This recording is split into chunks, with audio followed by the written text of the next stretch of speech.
Let's create some beautiful decorative Christmas stockings using the new Roycycled Tattered Tapestry Decoupage paper. You guys, I love this paper so much, and it was so important for me to maintain the texture of the tapestry. But for today, we're going to be using these stocking blanks that we cut out just from plywood using my husband's socks.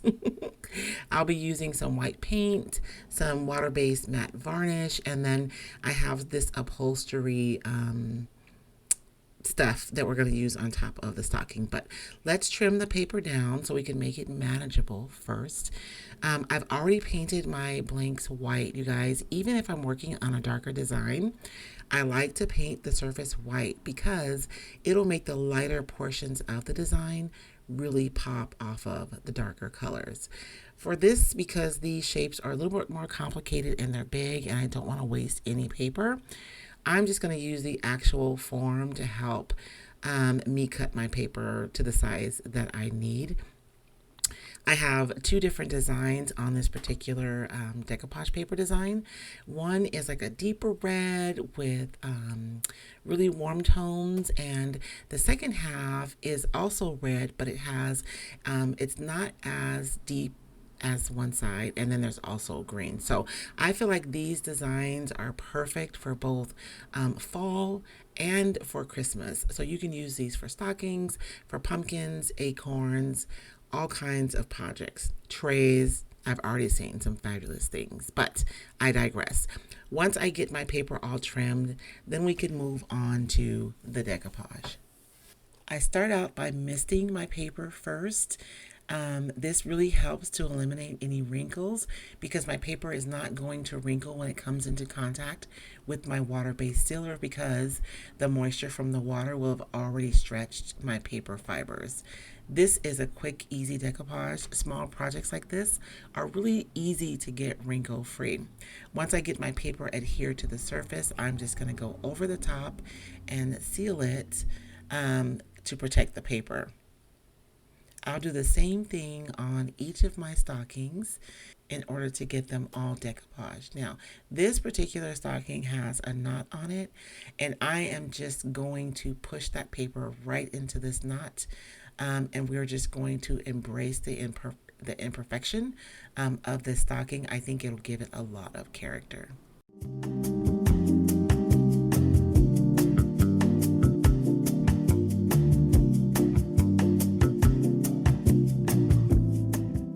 You guys, I have so many plans for this paper. I feel like it's so versatile and I can use it on so many things.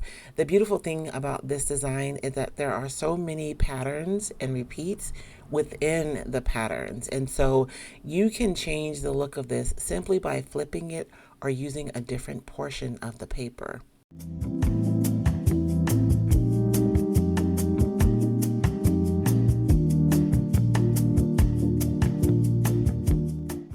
So what do y'all think so far?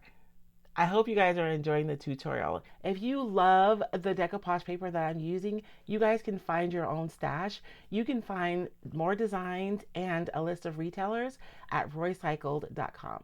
Once my decoupage is dry, I can trim it, and I'm using a sanding block. This one is about a 180 sanding block. You guys will note that I'm only pulling my sanding block down in order to trim my paper, and I'm really focusing on that edge, exactly where I want to trim it.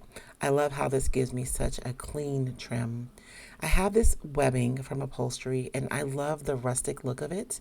I want the bottom to be frayed, so I simply trim it a little bit and then pull off some of the cross threads, I guess that's what you call them, so that I have a little bit of a fringe on the bottom of my cuff. And I'm just going to cut each of these to size and hot glue them right on top of my stockings.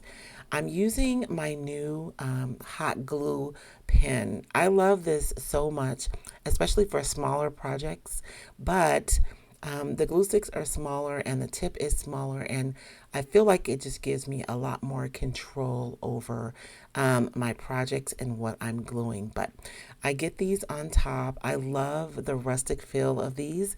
against the beautiful pattern of the tapestry. Y'all know I like industrial and rustic, so this is right up my alley. If your hands are like mine and you have days where you struggle, you may find that using your thumb with this glue pen is a lot easier than using some of your other fingers. Once I have it all glued down and my glue is set, I'm going to go in with some dark wax. Often when you sand to trim your decoupage, you'll inevitably maybe scratch off some of the ink and you'll be left with a white edge, which is not always what you want, especially when you're working with a deeper color. So I like going in with either glaze or a dark wax or even paint.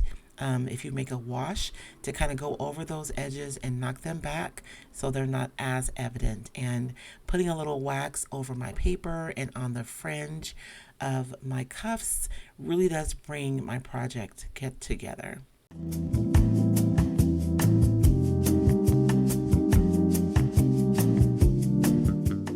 I love these so much. I hope you guys enjoyed this tutorial. I hope you enjoyed this tutorial. You can find me on all the places: Facebook, TikTok, Pinterest, Instagram, YouTube, all at Roycycled. Thank you so much. You guys, remember, there isn't anything that I've taught today that you cannot absolutely do.